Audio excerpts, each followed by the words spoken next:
ભીમસર ચોકડી પાસે રોડ ઉપરથી ડમ્પરના ઠાઠામાં પતરા તથા તાલપત્રીની આડમાં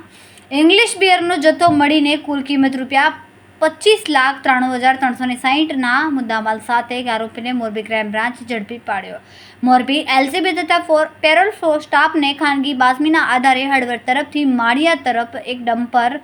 આવનાર છે તેવી બાતમીના આધારે ડમ્પરના પાછળના ઠાઠામાં પતરા અને તાલપત્રીની આડમાં ગેરકાયદેસર ઇંગ્લિશ દારૂનો જથ્થો ભરેલ છે તેવી બાતમીના આધારે માળિયાના ભીમસર ચોકડી નજીક આવેલ ઓવરબ્રિજ પાસે સર્વિસ રોડ પાસે ડમ્પરની વોચમાં રહેલ બાતમીવાળું ડમ્પર નીકળતા તેને રોકીને ચેક કરતા તેમાંથી ચપાલા નંગ 4,320,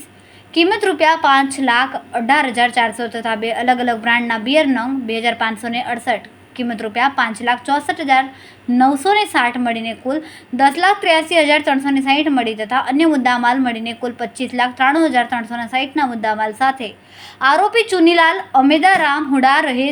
ધુડાવા રાજસ્થાનવાળાને ઝડપી પાડીને પૂછપરછ કરતા અન્ય એક શખ્સ માલ મોકલનાર વિજય જયંતિભાઈ પટેલ રહે દેવળિયા તાલુકા હળવદ જિલ્લા મોરબીવાળાનું નામ ખુલતા બંને ઈસમો વિરુદ્ધ માળિયા પોલીસ સ્ટેશન ખાતે પ્રોહિબિશન ધારા તળે ગુનો નોંધાવીને આગળની ધોરણસરની કાર્યવાહી ધરેલ છે.